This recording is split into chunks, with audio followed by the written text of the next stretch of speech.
Good morning to everyone. B'ezrat Hashem, the tefillot for this week, Mincha and Alvit, is going to be at 4:10. Please make every single effort possible to come. It was beautiful last week. People really showed up, and it's good. And we have to make sure the minyan remains strong, even though it's early. So anybody that's in the area, please try to be here. The learning today's learning is sponsored Leilui Nishmat Michael ben Dora, sponsored by Or Michael, as well as Leilui Nishmat Ezra ben Nisan, sponsored by Binyamin Bamshat. Chazak u'baruch to the sponsors. Say a halacha.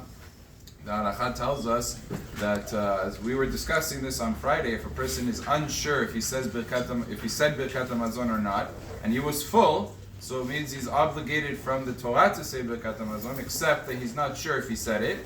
So typically we say he has to go back and say it for sure, to make sure he covers all his ground, because it's safek deoraita lechumra.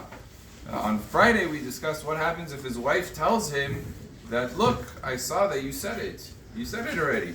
You're not sure? I'm telling you said it. So we said that he could believe her. She's believed, even in his regards. It's my chiyuv. What do you mean? But you're allowed to believe her, and you're supposed to believe her, and don't go back and repeat Birkat Hamazon.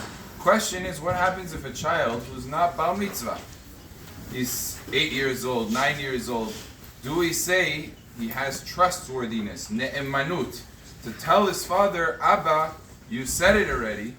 Or do we say he's under bar mitzvah, we can't trust him, we can't take his word for it that he's saying the truth? Chacham Ovadia deals with this question. It's a real serious question in halacha.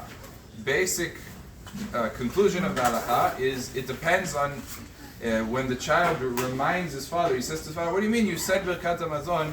And the father has no clue. He says, I don't know, I really honestly have no idea if he's telling me the reality as it is, or maybe he's mistaken. The father really has no inkling on his own to know that he said Birkat Hamazon. He's not allowed to rely on the child merely saying it and the testimony of the child.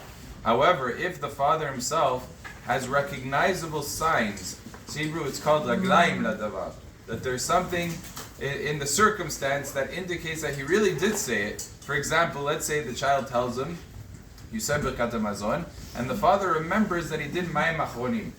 And he knows he's not like the type of people that do Mayim Achronim and spends the next 20 minutes talking. He knows he usually does Mayim Achronim, he does Birkat Hamazon right away. And he remembers he did Mayim Achronim. So already there's an indication, most likely he did Birkat Hamazon, and the child's kind of just aiding that. So if the child is able to remind the father, and the father sort of remembers on his own that there are clear evidence that he did say Birkat Hamazon, so then he can rely on what the child is telling him to kind of finish the puzzle, to complete the full puzzle, and to say, okay, so I don't have to say it. But if he's purely relying on the testimony of a child, unless he's bar mitzvah, he's not allowed to rely on that. Baruch Adonai le'olam, amen ve'amen.